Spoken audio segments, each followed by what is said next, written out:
In a small, desolate town nestled between dark woods and a crumbling road, there once lived a reclusive girl named Lila.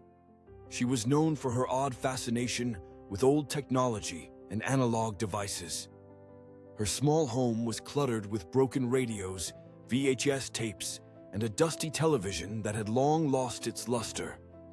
Lila spent her days fixing these relics, each one whispering the ghost of a time long gone. One fog-laden afternoon, Lila stumbled upon an ancient, black and white film canister at a flea market. The faded label read "The Seven Little Goats, O Terror Silencioso, du Analógico." Intrigued, her heart raced as she rushed home, eager to explore this hidden gem. The townsfolk had always warned of the tapes of that nature, but she dismissed their concerns as mere superstition. She set the film to play on her old projector, the whirring sound echoing through her dimly lit room. The grainy images flickered to life, and the screen displayed a forest bathed in muted hues. A group of 7 playful goats pranced about, their soft bleats seeming to dance with the rhythm of the haunting music. As Lila watched, a chill crept down her spine. The film felt different. With each passing minute, the playful innocence began to warp. The goats morphed into sinister figures, their eyes glowing with malice. The melody twisted into a spiraling cacophony that seemed to blend with distant, disembodied whispers. Lila's heart raced. The film felt too real, too close, as though it reached beyond its flickering images. Then came the revelation. A looming shadow appeared behind the goats, an entity draped in darkness. Lila leaned closer, captivated and terrified. The whispers grew louder, indistinct words mixing with her own thoughts, flooding her mind with fears she had never realized she held.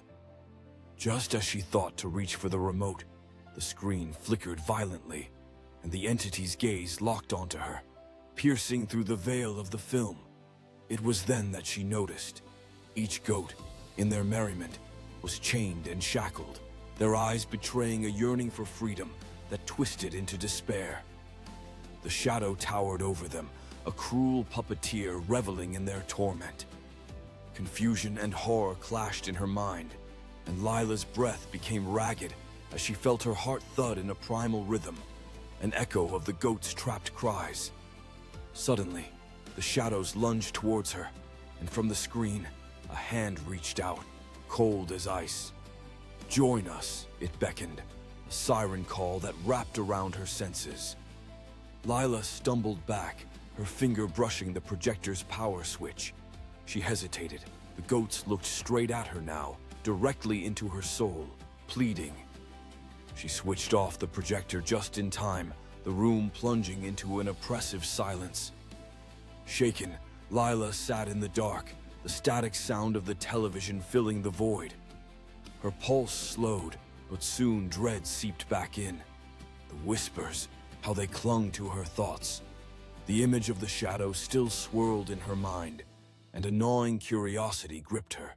She could not shake the feeling that the film wasn't finished with her yet. Days passed, and Lila found herself unable to resist the pull of the tape. The more she tried to banish it from her mind, the more it burrowed deep. She returned to the projector, trembling hands steadying the canister. Perhaps she could glean some understanding. Perhaps knowledge might set her free. As she watched it again, the shadow was waiting. It revealed its true form, a grotesque parody of the human shape, hunched and twisted, with eyes as deep as forgotten worlds. "You wanted to see?" it hissed. "Join us." At that moment, the room began to pulsate, the walls vibrating with the heartbeat of the film. The goats' chains rattled in unison, and Lila sensed a cold breeze swirling around her, pulling her in. There was a final scream from the tape, and the projector sputtered, casting one last image. Lila's reflection stared back at her, her eyes hollow, expression vacant. The shadow's voice whispered again, softer this time. "You are one of us now." She tried to scream, but no sound came. The screen flickered once more and went black. The projector spun to silence, and outside, the fog thickened, equally suffocating and inviting. In an empty room where the echoes of the goats still lingered, the townsfolk would never know what became of Lila as they whispered their warnings into the night. What remained of Lila was now an echo, a faint pulse in the stillness of her room. Outside, the town continued with its mundane existence, lost in the shadows of its own superstitions, the whispers of the past weaving through the wind like a forgotten hymn. Each breath of the night seemed infused with anticipation, the air heavy with an unspeakable promise. Hours turned to days, and the townsfolk began to notice her absence. They gathered in small knots, voices hushed as they exchanged rumors. "She always was odd," one said. "A girl talking to machines. It was bound to happen." Another's face paled at the mention of her name, Lila, their ghostly girl, lost to the enigmatic threads of her obsessions. Still, not one dared to venture toward her mansion. Not even when the cries emerged from the thick fog that rolled in each evening. As twilight deepened, the film tape had woven itself into the town's very fabric. The mist thickened, coiling like serpents around the houses, and the faint bleats of goats echoed from the woods. It was unnerving, a whisper of something ancient, far from the safety of normalcy. Then, one dreary day, a group of children playing hide-and-seek returned home, trembling and wide-eyed. "We saw her," they cried, clutching each other's hands. "She's in the woods, with the goats." Panic rippled through the adults. It was one thing to dismiss Lila. It was another to confront the possibility that she had somehow slipped into the realm of the horrific film that had consumed her. The bravest among them, a man named Edgar, gathered a few to confront the twisted rumors. They stepped into the forest under the fading light, a feeling of dread winding tighter around them as they ventured deeper, guided only by the echoing whispers that seemed to beckon. As they walked deeper into the dark woods, the air grew colder, made dense by an unseen presence. Shadows danced amongst the trees, writhing as though they possessed minds of their own. Then Lila appeared, drifting from the silvery mist. Her once vivid hair now coated with frost and eyes glistening, void of all warmth.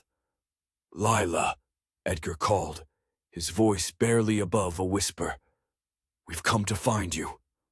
For a moment, clarity flickered across her face, but then melted away, morphing into a vacant stare.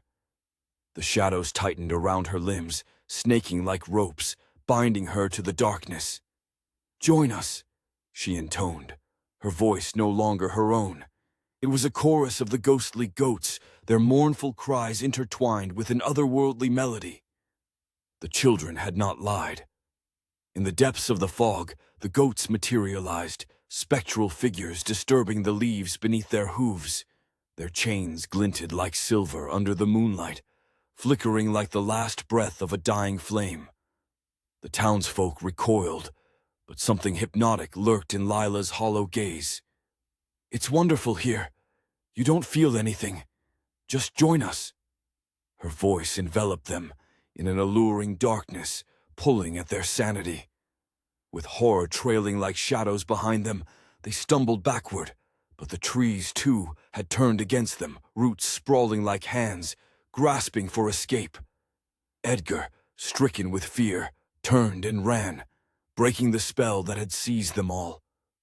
He led the others back toward the town, the echoes of Lila's laughter chasing them through the mist. As they broke free from the woods, silence fell, yet the haunting farewell of her words echoed on the edges of their minds. "You can't escape what's been awakened," she had whispered. That night, the fog deepened, and when the townsfolk finally dared to return to the woods, they found only silence. The whispers were gone, but the air thrummed with an unsettling energy. The trees stood tall and still, guarding their secrets.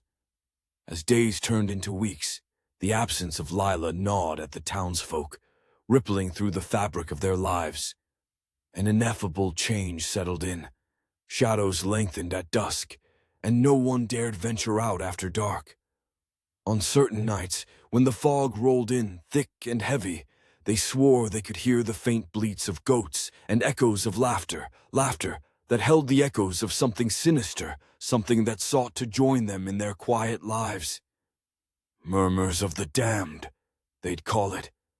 But deep inside, they all knew Lila would never truly be lost. She had merely become part of the forest, part of the whispers that would haunt the shadows, waiting for those brave enough to draw near. Yet, in the heart of it all, something far more terrifying lingered. The chilling truth that once you stared into the abyss of the darkness, it stared back. And in the tangled fog where the 7 little goats roamed eternally, Lila had become the very essence of terror, a silent guardian of the analog and the damned, forever waiting for another weary soul to claim,